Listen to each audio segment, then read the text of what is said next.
We'll guide you through how to hide message notifications on Instagram.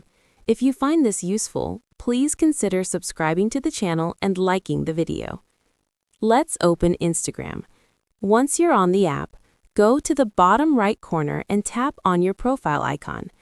After that, look at the top right corner and tap on the three lines.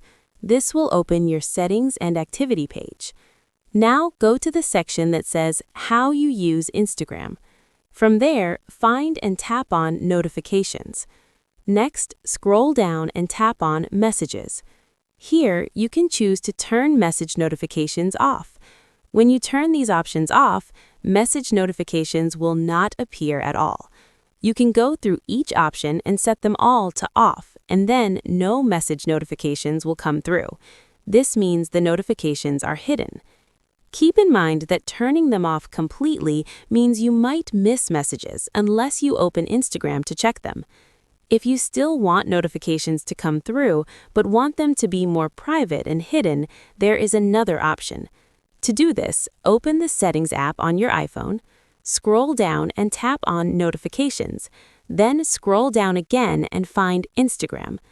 Inside Instagram notification settings, go to Lock Screen Appearance and tap on Show Previews. Now set this option to When Unlocked. This means you will only see message details when your phone is unlocked. You can also choose Never, which is safer, because the notification will only show Instagram without showing the message content.